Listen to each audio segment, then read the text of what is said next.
கிராமத்துல கோபால் அப்படிங்கிற தோல் பொம்மை விக்கிற வியாபாரி இருந்தான். அவனும் அவனுடைய மனைவியான ராதாவும் 2 பேரும் சேர்ந்து பொம்மைகளை தயார் பண்ணி ஊரூரா போய் அந்த பொம்மைகளை வித்து குடும்பத்தை பாத்துக்கிட்டு இருந்தாங்க. ஒரு நாள் கோபால், ராதா, திருவிழா வரப்போகுதில்ல, நமக்கு நிறைய பொம்மைங்க தேவைப்படும். ஒரே இடத்துல வியாபாரம் பண்ணா நிறைய விற்காது. நீ இங்கே வித்துக்கிட்டு இரு, நான் ஊர் முழுக்க சுத்தி பொம்மையெல்லாம் வித்துட்டு வரேன். அப்படியே செய்யலாங்க. அந்த கடவுள் புண்ணியத்துல நிறைய பேர் வந்து பொம்மை வாங்குவாங்க. நம்ம வியாபாரமும் நல்லா தான் நடக்கும்.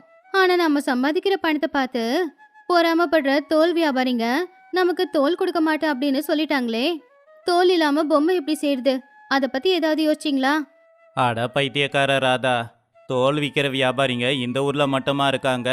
சுத்தி இருக்கிற எல்லா ஊர்லயுமே இருக்காங்க. யாரு எப்ப வந்து தோல் வாங்குவாங்கன்னு காத்துக்கிட்டு இருக்காங்க.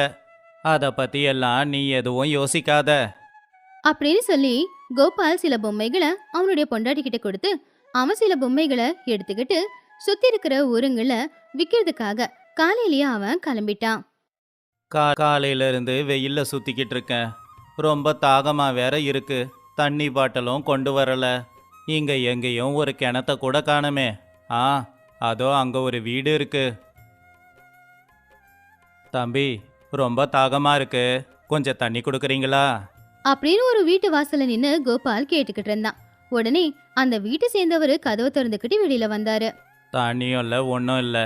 தாகம் எடுக்கும்னு தெரியும்ல, தண்ணி பாட்டில் எடுத்துகிட்டு வர வேண்டியது தானே. நாங்கள் என்ன தண்ணியை சும்மாவா கொடுக்க முடியும்? பக்கத்து ஊருக்கு போய் கொண்டு வந்துக்கிட்டு இருக்கோம். டே சேகரு, நீயா? என்ன தெரியல? டே, நான் தான்டா கோபாலு. டே கோபாலு, நீயாடா? ரொம்ப நாள் ஆச்சுல்ல, அதான் அடையாளம் தெரியலை. தப்பாக எடுத்துக்காத. இந்த ஊரில் தண்ணி பஞ்சம். பக்கத்து ஊருக்கு போய் தான் கொண்டு வந்துக்கிட்டு இருக்கோம். நான் நல்லா தாண்டா இருக்கேன். தண்ணிக்காக பக்கத்து ஊருக்கா போறீங்க? ஏன் உங்கள் ஊரில் தண்ணிக்கு இவ்வளோ கஷ்டம்? அது ஒன்று தான் கஷ்டம்னு நினைக்கிறியா? எனக்கெல்லாம் நிறைய கஷ்டம் இருக்குடா. நான் ஒரு வியாபாரத்தை ஆரம்பித்தேன். அதில் எனக்கு நிறைய நஷ்டம் வந்துடுச்சு. நஷ்டத்திலேயே வியாபாரம் பண்ணி இருந்த சொத்து எல்லாத்தையும் இழந்துட்டேன். பொண்டாட்டி பிள்ளைய பார்த்துக்க முடியாதுன்னு என் பொண்டாட்டி வீட்டில் இருந்து வந்து எல்லாரையும் கூட்டிகிட்டு போயிட்டாங்க. என்னையும் வர சொன்னாங்க. எனக்கு அங்கே போக விருப்பம் இல்லை. அதான் இங்கேயே இருந்து கூலி வேலை பண்ணுறேன். அடிக்கடி போய் என் பொண்டாட்டி பிள்ளைங்கள பார்த்துட்டு வந்துக்கிட்டு இருக்கேன். என்னடா சொல்கிற? சொத்து எல்லாத்தையும் வித்துட்டியா? கூலி வேலைக்கு போறியா? உன் கதையை கேட்டா எனக்கு ரொம்ப கவலையாக இருக்குடா. ஒன்று பண்ணு, நீ இப்போ சும்மா தானே இருக்க, எனக்கு வியாபாரத்தில் கொஞ்சம் உதவி பண்ணு. மாதம் மாதம் நான் உனக்கு சம்பளம் தரேன். டே கோபாலு, நீ செய்கிற உதவியை நான் மறக்க மாட்டேன்டா. சாப்பாடு கூட இல்லாமல் கஷ்டப்பட்டுக்கிட்டு இருக்கேன். எனக்கு வேலை போட்டு கொடுக்குறேன்னு சொல்கிற, இதை விட வேற என்னடா வேணும் எனக்கு? அப்படி கோபால் சேகரை கூடவே கூட்டிக்கிட்டு போனான். அவன் பொம்மை எப்படி விற்கிறான், வியாபாரம் எப்படி நடத்தணும் எல்லாத்தையுமே சேகருக்கு கற்றுக் கொடுத்துக்கிட்டு இருந்தான். ரொம்ப தூரம் போய் வேட்டைக்காரங்க கிட்ட பேசி 3 மாசத்துக்கு ஒரு தடவை வந்து தோல் வாங்கிக்கிட்டு போறதா ஒப்பந்தம் போட்டு அவங்களும் சரின்னு சொல்லி அதுக்கப்புறம் அவங்க அங்கிருந்து ஊருக்கு வந்தாங்க. ராதா, இவன் என்னோட நண்பன், என் சின்ன வயசு நண்பன். இப்போ இவன் ரொம்ப கஷ்டத்தில் இருக்கான். எப்படியும் நம்ம 2 பேரால் எல்லா வேலையும் செய்ய முடியலல்ல, அதான் இவனை துணைக்கி கூட்டிகிட்டு வந்தேன். இவன் நம்ம கூட தான் இருப்பான். இவனையும் நீ நல்லா பார்த்துக்கணும். நிச்சயமாங்க அண்ணன், வாங்க வந்து சாப்பிடுங்க. அப்படி சேகர் சில நாள் கோபாலுடைய ஊர்லயே இருந்து பொம்மைகளை எப்படி செய்யறது, பொம்மைகளை எப்படி கொண்டு போறது, அதை எப்படி விற்கிறது, தோல் எப்படி வாங்குறது எல்லாமே சேகர் கத்துக்கிட்டு இருந்தான். கோபால் கொஞ்ச நாளுக்கு அப்புறமா சேகர் கிட்ட இப்படி சொன்னான். டே சேகரு, வியாபாரம் எப்படி பண்ணுறதுன்னு கற்றுக்கிட்டல்ல. இன்னைக்கு ராதா ஊருக்குள்ளே மரபொம்மை விற்க போகிறா. நீ பக்கத்து ஊருக்கு போய் தோல் பொம்மையெல்லாம் விற்றுட்டு வா. நானும் பட்டணத்துக்கு போய் நாம் தயார் பண்ண பொம்மை எல்லாத்தையும் விற்றுட்டு வரேன். சரிடா, ஆனால் நான் பக்கத்து ஊருக்கு போகல, என் பொண்டாட்டியோட ஊருக்கு போகிறேன். அங்கே நிறைய பணக்காரங்க இருக்காங்க. அவங்களுக்கெல்லாம் நம்ம பொம்மை பிடிச்சா நம்ம வியாபாரம் நல்லா நடக்கும். ஆனால் அந்த ஊர் ரொம்ப தூரம், போகிற கொஞ்சம் செலவு அதிகமாகும். இதுவும் நல்ல யோசனை தான்டா. வழி செலவுக்கு ஏன் யோசிக்கிற? அதோ அங்கே பணப்பெட்டி இருக்கு பாரு. எவ்வளோ பணம் வேணுமோ நீ எடுத்துக்கோ. இந்த தடவை வரும்போது உன் பொண்டாட்டி பிள்ளைங்கள கூட்டிகிட்டு வந்துடு. இங்கே ஒரு வீடை எடுத்துக்கிட்டு நீ சந்தோஷமாக இருக்கலாம். அப்படி சொன்ன உடனே சேகர் உடனே வீட்டுக்குள்ளார போய் பணப்பெட்டியில எவ்வளவு பணம் இருக்கு அப்படின்னு எண்ண ஆரம்பிச்சான். ஆனா அதையெல்லாம் கவனிக்காம கோபால் ராதா 2 பேருமே வியாபாரத்துக்கு வெளியில கிளம்பிட்டாங்க. இதுதான் சரியான வாய்ப்புன்னு நினைச்ச சேகர் அந்த பெட்டில இருக்கிற பணம் எல்லாத்தையுமே எடுத்துக்கிட்டு தயார் பண்ணி வச்சிருந்த பொம்மைகளை எல்லாத்தையும் மூட்டை கட்டிக்கிட்டு ஊற விட்டு கிளம்பிட்டான். ராத்திரி நேரமும் ஆச்சு. கோபால ராதாவும் வீட்டுக்கு வந்து சேர்ந்தாங்க. என்னங்க இது, அண்ணன் இன்னும் வீட்டுக்கு வரவே இல்ல? அதான் நானும் யோசிக்கிட்டு இருக்கேன் ராதா. காலையில் போனவன் இன்னும் வீட்டுக்கு வரலையே.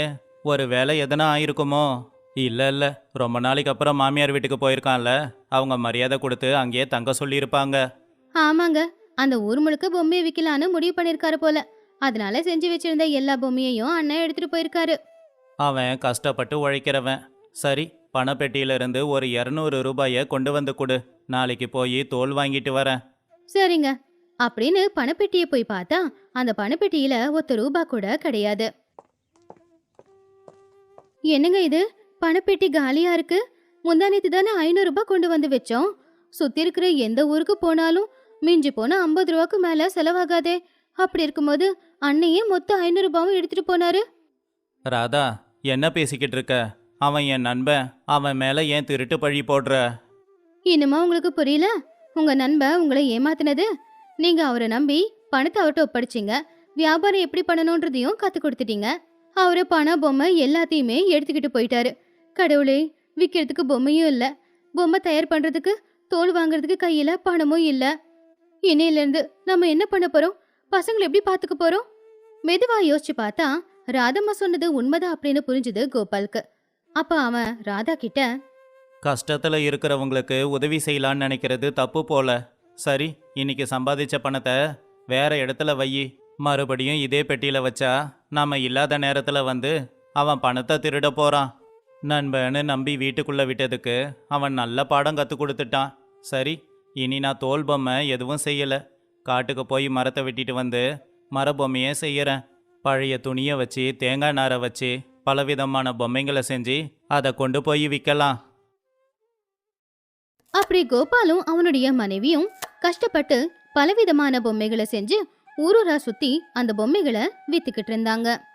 செஞ்ச தோல் பொம்மையை விட மரபொம்மை வியாபாரம் நல்லபடியா நடந்துச்சு. அவங்களுக்கு நிறைய லாபமும் கிடைச்சது. இப்படியே சில நாட்களும் போச்சு.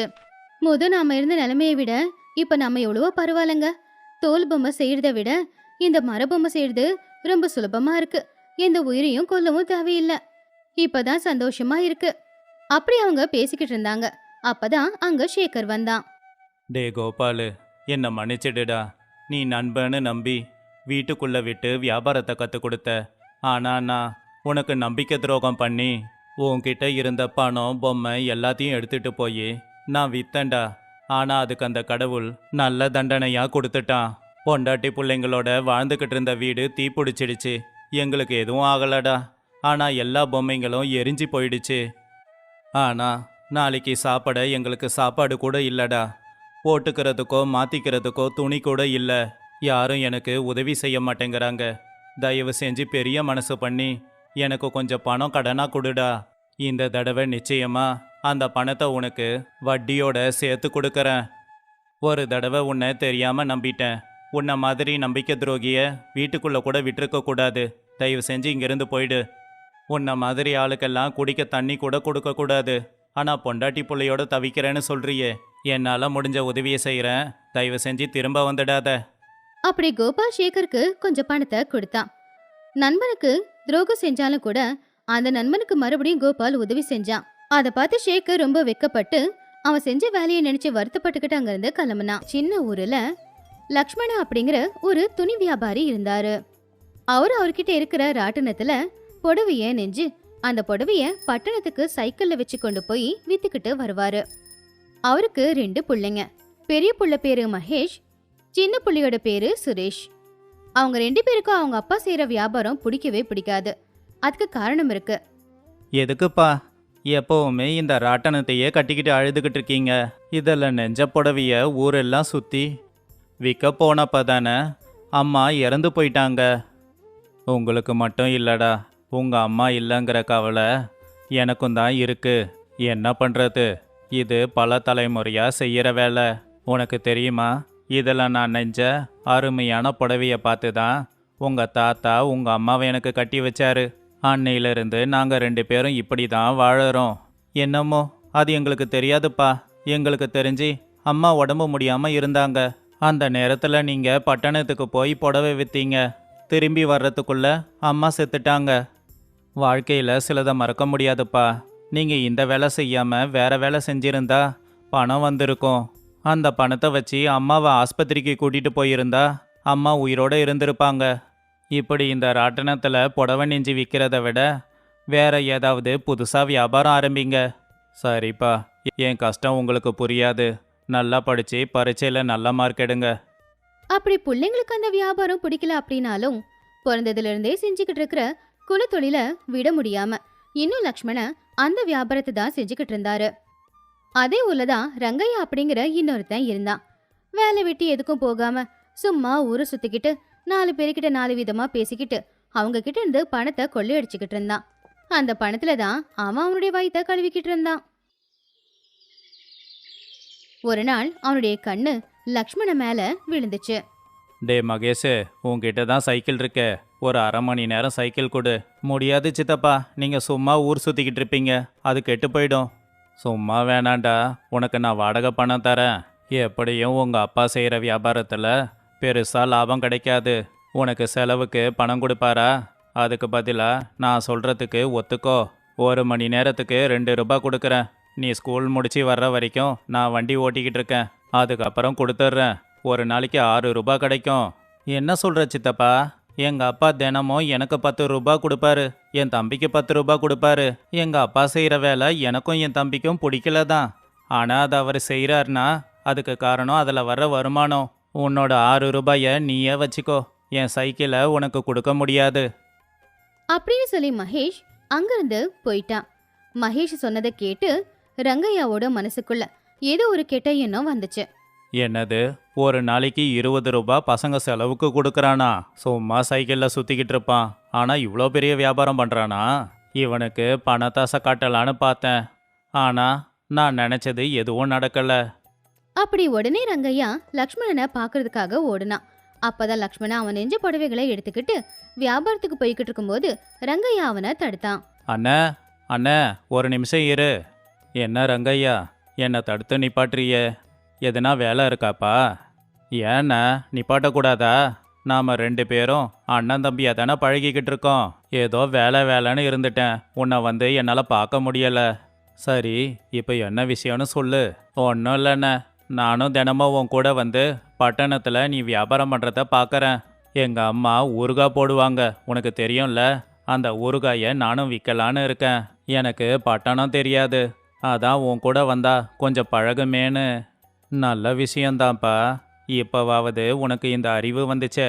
சரி வா, கூட்டிகிட்டு போகிறேன், வியாபாரம் எப்படின்னு கற்றுக் கொடுக்குறேன். அப்படி லக்ஷ்மணன் வியாபாரம் எப்படி செய்யறது அப்படிங்கறத ரங்கையாவுக்கு கத்து கொடுத்தான். அவன் கூடவே அவனை பட்டணத்துக்கு கூட்டிட்டு போய் எங்க எப்படி வியாபாரம் செய்யணும் அப்படிங்கறத கத்து கொடுத்தான். இது எல்லாத்தையும் பார்த்துக்கிட்டு இருந்த ரங்கையா அவன் மனசுக்குள்ள, ஓஹோ, இந்த புடவை வியாபாரத்தில் நல்ல லாபம் கிடைக்கிது. எனக்கு புடவை நெய்ய தெரியாமல் இருக்கலாம், மகேஷும் சுரேஷும் புடவை நெய்யறத நான் பார்த்துருக்கேன். அவங்கள பயன்படுத்திக்கிட்டு நானும் வியாபாரம் ஆரம்பிக்கிறேன். கஷ்டம் அவங்களோடது, லாபம் என்னோடது அப்படின்னு நினைச்சுக்கிட்டு 2 பேரும் சேர்ந்து ஊர் எல்லைக்கு வந்தாங்க. ரங்கையா, வியாபாரம் பண்ணுறது எப்படின்னு கற்றுக்கிட்டியா? நாளையிலேருந்து நீயும் என் கூடவே வா. நீ சொன்ன அந்த ஊறுகாவை எடுத்துகிட்டு வந்துடுப்பா. நீ நெஞ்ச புடவை இருக்கும்போது எனக்கு எதுக்கு ஊறுகா? அப்படின்னு லக்ஷ்மணனை அங்க இருந்த ஆத்துல அவன் தள்ளி விட்டுட்டான். அதுக்கப்புறம் லக்ஷ்மணனுடைய கையில இருந்த பணத்தையும் சைக்கிளையும் சைக்கிள் இருந்த புடவையும் ஊருக்குள்ள கொண்டு வந்தான். என்னடா சுரேஷ், அப்பா இன்னும் வரலையே? இருட்டாயிடுச்சு வேற. அம்மா போனதுக்கப்புறம் அப்பா இவ்வளோ தாமதமாக வந்தது கிடையாது. இன்னைக்கு இவ்வளோ நேரம் ஆயிடுச்சு, எனக்கு பயமாக இருக்கு. பயப்படாதடா, நான் தான் இருக்கேன்ல, வா ஊர் எல்லையில் போய் பார்க்கலாம். அப்படி 2 பேருமே ஊர் எல்லைக்கு போனாங்க. ரொம்ப நேரம் அங்க நின்று காத்துக்கிட்டு இருந்தாங்க. ஆனாலும் அவங்க அப்பா வரவே இல்ல. பட்டணத்தில் எதனா ஆயிருக்கும், அதனால அப்பா அங்கேயே தங்கியிருப்பாரு. நாளைக்கு வந்துடுவாரு. வா, உனக்கு நான் எதனா சமைச்சு கொடுக்குறேன், சாப்பிடு. அப்படின்னு மகேஷ் அவனுடைய தம்பிய வீட்டுக்கு திரும்ப கூட்டிட்டு போய்கிட்டு இருந்தான். அப்பதான் ரங்கையா வீட்டை தாண்டி போகும்போது அவங்க வீட்டுல அவங்க அப்பாவோட சைக்கிள் நிக்கிறத அவங்க பார்த்தாங்க. அண்ணே, இது அப்பாவோட சைக்கிள்ல? அப்பா சித்தப்பா வீட்டில் இருக்காரோ? அப்பா அப்பா வாங்கடா, தப்பு நடந்துடுச்சு. என்னாச்சு சித்தப்பா? அப்பா எங்க? நடக்கக்கூடாதது நடந்துடுச்சு. உங்களுக்கு அண்ணன் செய்கிற வேலை பிடிக்கலங்கிறதால அவர் ஆற்றுல குதிச்சு தற்கொலை பண்ணிக்கிட்டாரு. என்னது? அப்பா ஆற்றுல குதிச்சாரா? அப்பா அப்படி பண்ண மாட்டாரு. எங்களை அவர் அனாதைங்களாக்க மாட்டாரு. இல்லடா, உண்மையிலேயே அதான் நடந்தது. உங்க அம்மா போன கவலை, உங்களுக்கு பிடிக்காத வேலை, இதையெல்லாம் நினச்சி வருத்தத்தில் குதிச்சிட்டாரு. போகும்போது இந்த சைக்கிள் புடவை எல்லாத்தையும் கொடுத்துட்டு போனாரு. அந்த விஷயத்தை கேள்விப்பட்டு பாவம் பசங்க 2 பேரும் தவிச்சு போயிட்டாங்க. கொஞ்ச நாளுக்கு அப்புறமா டேய் சுரேஷ், ஏதோ நடந்துடுச்சு. இனி நாம 2 பேரும் படிக்க முடியாது. எனக்கு தெரிஞ்ச புடவை நெய்கிற வேலையை நான் பார்க்குறேன். வர்ற பணத்தில் நீயாவது படி. இல்லைண்ண, 2 பேரும் வேலைக்கு போகலாம். ஒரு நாள் நீ புடவை விற்கப்போ, இன்னொரு நாள் நான் போகிறேன். 2 பேரும் சேர்ந்து கஷ்டப்பட்டு 2 பேருமே படிக்கலாம் அண்ணன். அண்ணன், நம்ம சைக்கிள் சித்தப்பா வீட்டில் இருக்குல்ல, வா முதல்ல போய் அதை எடுத்துட்டு வரலாம். அப்படின்னு நினைச்சாங்க. அதுக்குள்ள ரங்கையா அவங்க வீட்டுக்கு வந்தான். பசங்களா, எப்படி இருக்கீங்க? கவலைப்படாதீங்கப்பா, உங்களுக்கு நான் இருக்கேன். நீங்க இனி படிக்க முடியாது. உங்க அப்பா செஞ்ச வேலையே செய்யுங்க. உங்க அப்பா அம்மாவை நீங்க தான் கௌரவப்படுத்தணும். படிக்கிறத விட்டுட்டு புடவை நெஞ்சு கொடுங்க. அந்த புடவைய கொண்டு போய் நான் வித்துட்டு வரேன். உங்களுக்கு தினம் 10 ரூபாய் தரேன். 3 வேளை சாப்பாடு போடுறேன். சரி, அப்பா வீட்டில் பணம் எதுனா வச்சிருக்காரா? ரங்கையா சொன்னதை கேட்ட பசங்களுக்கு அவனுடைய கெட்ட எண்ணம் என்னங்கிறது புரிஞ்சுது. அவனுக்கு எப்படியாவது பாடம் கத்து கொடுக்கணும் அப்படின்னு நினைச்சாங்க. எடுத்து வைக்காம அப்பா நிறைய பணம் எடுத்து வச்சிருக்காரு. ஆனா அந்த பணத்துக்கு ஒரு சாபம் இருக்கு. அம்மாவுக்கு உடம்பு முடியாதப்போ அந்த பெட்டியில இருந்த பணத்தை எடுத்துக்கிட்டு ஆஸ்பத்திரிக்கு போனாங்க. அம்மா இறந்து போயிட்டாங்க. அப்பா புடவைக்கு நூல் வாங்குறதுக்காக அந்த பெட்டியில இருந்து தான் பணத்தை கொண்டு போனாரு. அடுத்த நாளே அவரும் செத்து போயிட்டாரு. தாத்தா பாட்டி கூட அந்த பெட்டியில இருந்து பணம் எடுத்தப்ப தான் செத்து போயிட்டாங்க. இதை சொன்னதே அப்பா தான். ஆனால் அவருக்கு ஒரு தேவை வந்தப்போ அவரே பணத்தை எடுத்துட்டாரு. சித்தப்பா, அந்த பெட்டியை தொடவே பயமா இருக்கு. அதை நீங்கள் எடுத்துட்டு போறீங்களா? டேய், அந்த பெட்டி எனக்கு எதுக்கு? உங்கள் அப்பா உங்களுக்காக தான் சேர்த்து வச்சிருக்காரு. அது உங்ககிட்டயே இருக்கட்டும். சரி, நீங்கள் புடவைய நெஞ்சி வைங்க. நாளைக்கு வந்து எடுத்துட்டு போகிறேன். ரொம்ப பசிக்குது சித்தப்பா. சாப்பிட்டு 4 நாள் ஆகுது. சரி, என் வீட்டுக்கு வந்து சாப்பிடுங்க. உடனே புடவை நெய்யுங்க. சரிங்க சித்தப்பா. அப்படி அந்த அண்ணன் தம்பிங்க 2 பேரும் ரங்கையா வீட்டுக்கு போய் வயிறார சாப்பிட்டாங்க. போங்கடா, போய் வேலையை ஆரம்பிங்க. எப்படி ஆரம்பிக்கிறது? அப்பாவுக்கும் எங்களுக்கும் சண்டை வந்ததுக்கு காரணமே அந்த ராட்டனம் தான். அதை வேற உடச்சி போட்டுட்டோம். இப்போ புதுசாக வாங்க 200 ரூபாய் வேணும். 200 ரூபாய் போதாதுடா.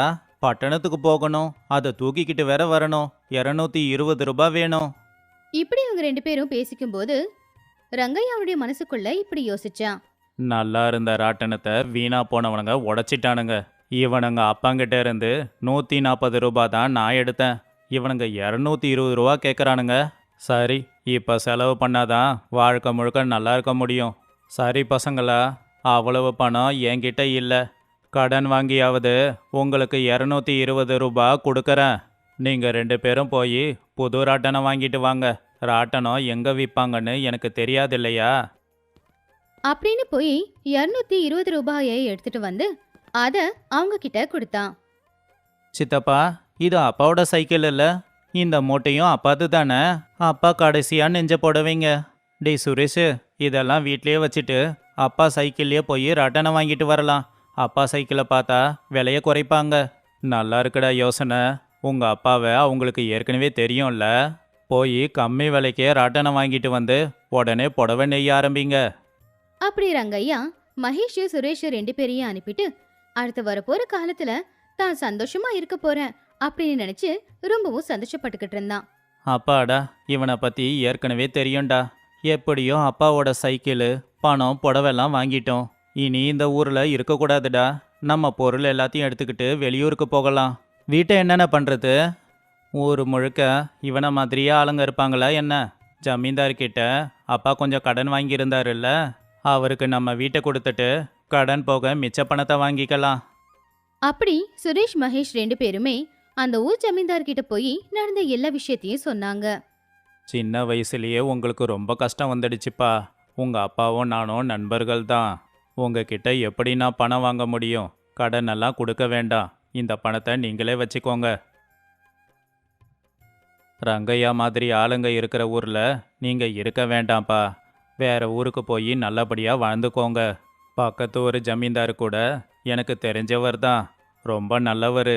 உங்களுக்கு எதனா வேணும்னா நான் அவர்கிட்ட பேசுகிறேன். அப்படி அந்த ஜமீன்தார் அவங்க 2 பேரையுமே பக்கத்து ஊருக்கு அனுப்பி வச்சாரு. அந்த அண்ணன் தம்பிங்க 2 பேருமே ரங்கையா மாதிரி இருக்கிற நரிக்கிட்ட இருந்து தப்பிச்சு இன்னொரு ஊர்ல சந்தோஷமா வாழ்ந்துகிட்டு இருந்தாங்க. அப்ப ரங்கையாவுக்கு இந்த பசங்க 2 பேரும் என்னை ஏமாத்திட்டாங்களே அப்படின்னு நினைச்சு அவன் வருத்தப்பட்டுக்கிட்டு இருந்தான்.